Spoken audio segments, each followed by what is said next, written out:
to connect a region of over 600 million bridges between our lands.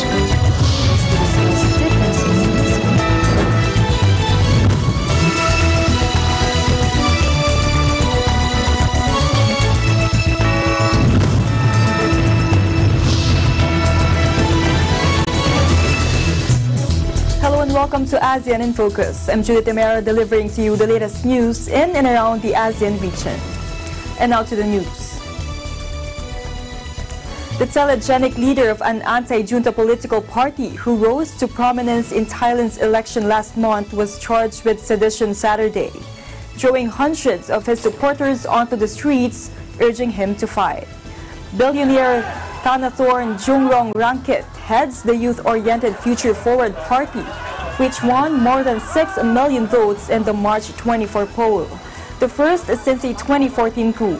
With its message of ousting the military from politics, it had joined an anti-junta coalition with 6 others, claiming the right to form a government in the aftermath of the disputed vote, whose full results are expected by May 9th.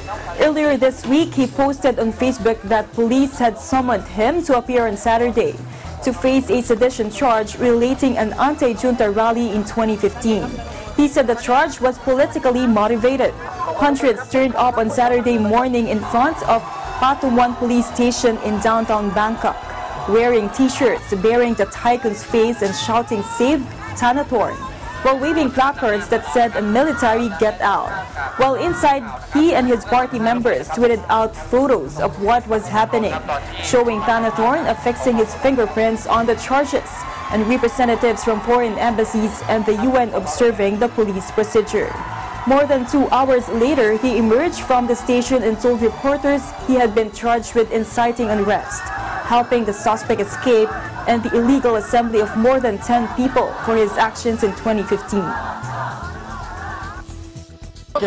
วันนี้นะครับผมก็โดนแจ้งข้อกล่าวหา3ข้อกล่าวหานะครับ116มาตรา116นะครับยุยงปลุกปั่นนะครับมาตรา189นะครับพาผู้ต้องหาหลบหนีนะครับแล้วก็มาตรา215มั่วสุมชุมนุมเกิน10คนเพื่อประทุษร้ายนะครับเราเองก็เชื่อมั่นในความบริสุทธิ์ใจนะครับส่วนตอนนี้มันเป็นคดีที่อยู่ในชั้นตำรวจแล้วนะครับมีข้อกังวลอยู่นิดเดียวเท่านั้นเองคือคดีนี้ไม่ได้ขึ้นศาลพลเรือนนะครับคดีนี้จะต้องขึ้นศาลทหารซึ่งอันนี้เป็นข้อกังวลใจนิดหน่อยนะ The charismatic leader is already being investigated under Thailand's Computer Crimes Act for allegedly spreading false information when he criticized the junta in a Facebook live discussion last year. In the Philippines, President Rodrigo Duterte said he has no interest in prolonging his term of office beyond 2022 because he would rather not be a politician forever. Although Duterte has repeatedly voiced out his desire to step down by the end of his term, he made the assurance anew ahead of the upcoming midterm elections. I don't know if I will be able to survive the 3 years remaining, but God willing, I assure you, everybody here, that I will step down at the end of my term. I am not interested to prolong it a day. I do not have the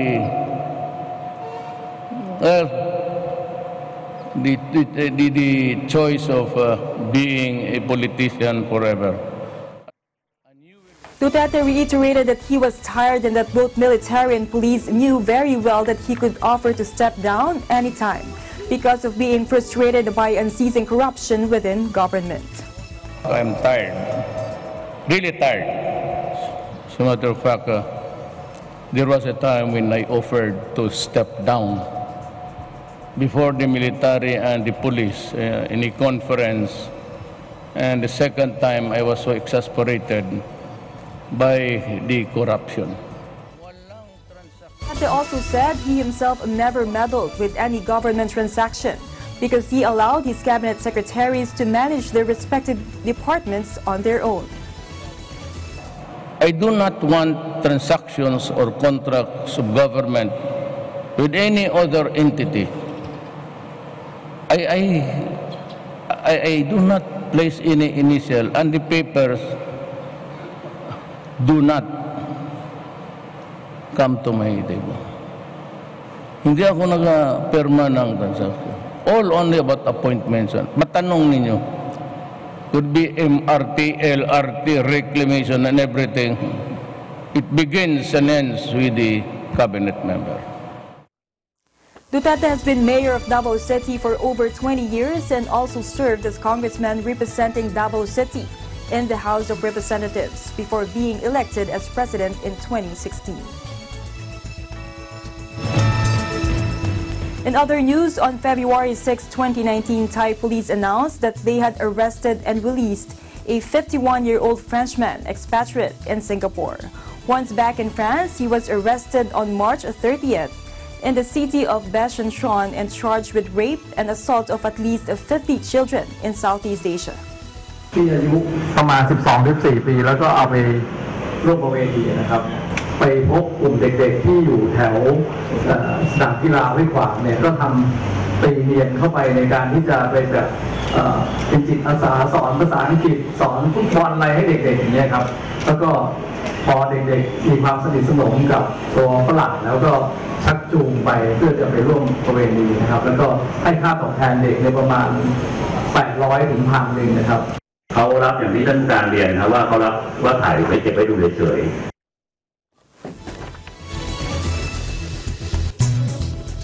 When we come back, our resident ASEAN resource person, Dr. Carlos Tabunda Jr. will interview our guest for today. Stay tuned.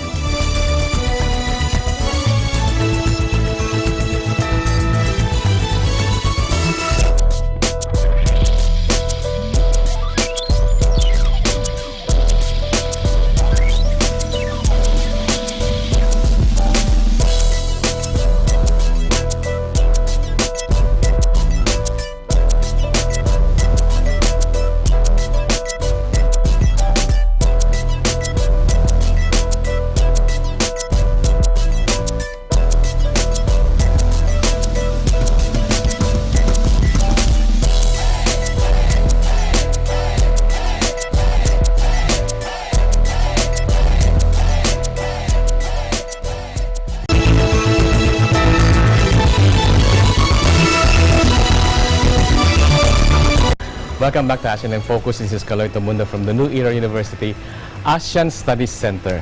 In the news these days is the water shortage which Metro Manila and Rizal are currently experiencing amid the so-called weak El Nino and considering that it is just the start of the summer season. In the provinces, drought is also affecting agriculture and farmlands. To help us analyze these situations, we are honored to have as guest once again, Suki sa programa, Dr. William Dar, former Director General of the International Crops Research Institute for the Semi-Arid Tropics, or ICRISAT, an institution based in India. Dr. Dar has also been a member of the UN Millennium Task Force on Hunger. Prior to joining ICRISAT, he served as Presidential Advisor for Rural Development and Secretary of Agriculture in the Philippines, the first ever alumnus of the University of the Philippines, Los Baños, to become one. Before this, he served as Executive Director of the Philippine Council for Agriculture, Forestry and Natural Resources Research and Development, or PICARD, Director of the Bureau of Agricultural Research, and he's currently the Chairperson of Inang Lupa, a non-government organization which is devoted to developing agriculture in the country. Welcome back to the program, Dr. Lar. Maraming salamat for accepting our invitation once again. Okay, water crisis. Water shortage. Is there really a water shortage in the country, considering that we have a weak El Nino and summer has just started a week ago? Kaloy, the way I see it is, you know, itong Manila is a portion ng may water crisis.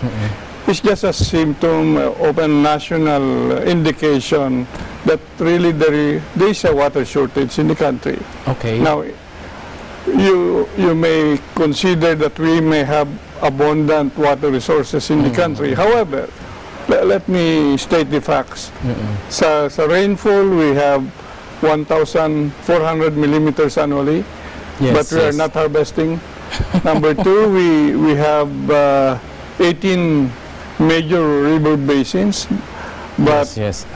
we have yet to understand exactly whether the forests around or the watersheds around these river basins are intact or not. To serve as watershed Yes. to hold the water. Correct. And we have 421 principal river basins, so smaller than that of the 18 major river basins, and 79 lakes. But we also extract 20,000 million cubic meters of water per year. From underground. From underground. Okay. So what I'm saying here is we have two major sources: surface water, which is in the ratio of 4:1 vis-a-vis underground water. So there's more surface water. Yes, yes. Than underground water. Correct. And yet we're extracting more underground water. Now, why this shortage? Okay. Let me also first cite the studies of Asian Development Bank. Out of 48 countries that they studied, I understand we are now in the 38th rank, where it is considered a water-stressed country already. We are a water-stressed country already. Yes. So, in effect, I can sum up by saying this is a result of what I call inappropriate management practices. At a bigger scale, this is the result of a poor governance for water resources in this country.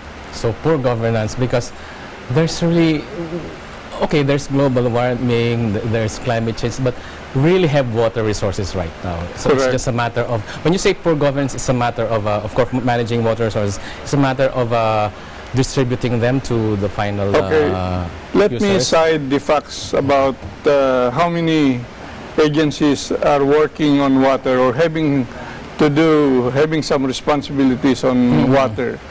32 government agencies are there. Repeat that again, please. 32 government agencies or institutions that have something to do with water resources. Okay. And yet, no one is not among these 32 agencies would be considered the apex water body that should have, orchestrated the policies, how to grow and develop the water resources, and harmonizing there are conflicting laws and regulations.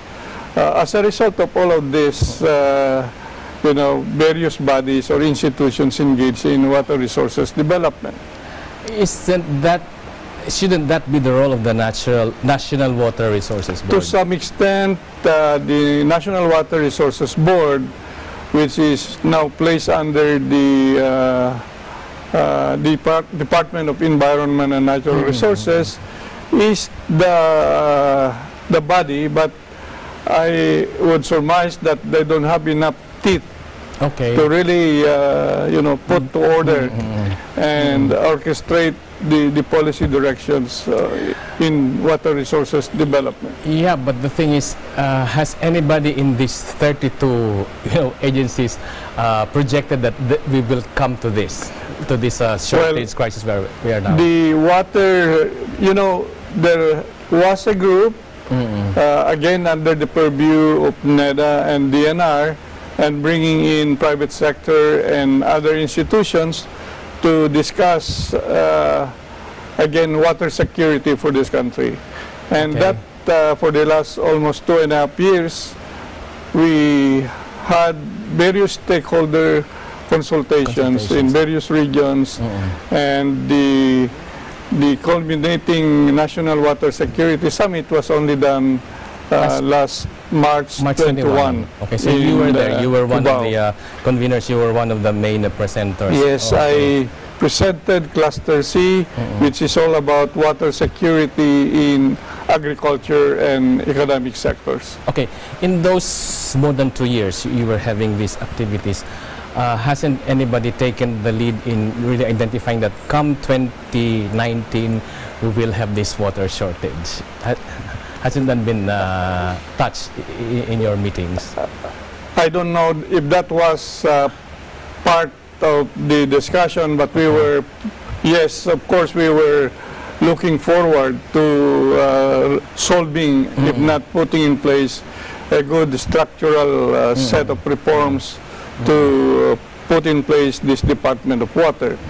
You know, from a layman's perspective in regard now to the existing water crisis in Metro Manila, it's about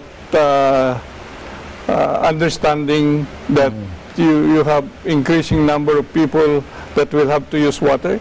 And have we anticipated in terms of updating our distribution and treatment system, so that treatment and distribution system, so that we really anticipate increasing volume that will be needed by Metro Manila. That's one. I'm referring to the one of them, you know, Manila Water. Yes. The other side of that would be from government. Have we anticipated this shortfall, and have we had that foresight in terms of developing potential other sources of water for Metro Manila this early?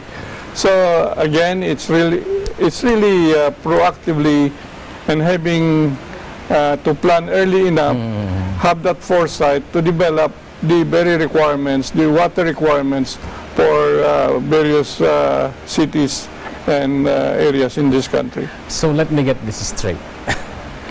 The reason why we're having this water crisis now is not really because we lack water, because we have the surface water and we have the underground water. And of course, we know that population is increasing, so there's bigger demand for water. What you're saying effectively is... On top of that is climate change. Yes, climate change. And we know about El Niño that. Here, yes. And El Niño is just, it's a weak El Niño, and summer has just started. And we have this water crisis already. So in short, you're saying that it's really a matter of mismanagement. It is mismanagement on the part of the concessionaire.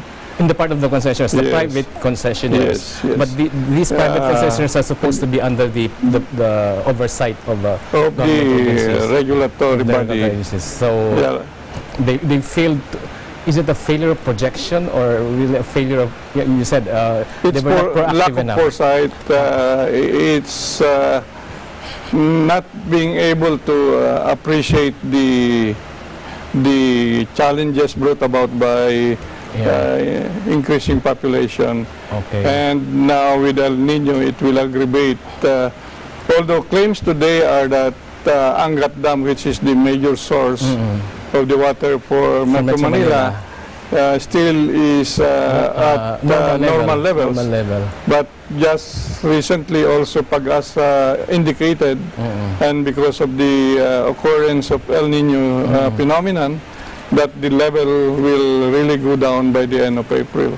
The water level. And we expect this summer to last until May. Yeah, so summertime. And also forecasts have been given that this El Niño will linger up to August. Wow. Considering that we just started the summer and we have a big El Niño and we already lack water in Metro Manila and in parts of many other parts of the country. Okay, you talked about the National Water Summit towards Water Security, which was held March 21, 2019 at Novotel Hotel in Cubao, Quezon City. What was this summit all about? Okay, so we, as a result of this 2.5-year consultation, there were 3 clusters that wrote their report to the plenary. So 3 clusters, okay. So 3 clusters. One on the use for municipal and household. So this is the domestic and urban cluster, okay. And the other one is on governance, resilience, and environmental sectors. And my cluster is on agriculture and economic sectors. Okay, so what were the discussions all about? Okay, number one among the key reform areas, there is a convergence of ideas that in the 3 reports there is a big consideration or a proposal because of the 32 agencies working on water with no apex body. There 32. is a strong need for this country to create its Department of Water. Department of Water. So wouldn't that be an additional layer in the bureaucracy? I think while true it is additional bureaucracy, but all the studies would indicate that we need an apex body that will rationalize everything, that will harmonize everything, The work of the and 32 integrate government agencies. the functioning of water-related agencies. So that's the main recommendation to come up with and the tied Department up of with Water. the creation is also a creation of a water regulatory commission, which will handle regulation and tariffs. Okay. So because again, water is an economic resource, it has to be treated like that. There will be conflicts in terms, of use for agriculture, municipal and industry. Okay. So at the end of the Someone has to day, regulate we that. really have to balance everything. That is the latest news in the Southeast Asian nations. Stay updated about the ASEAN region. I'm Judith Primera, and I'm one with 25.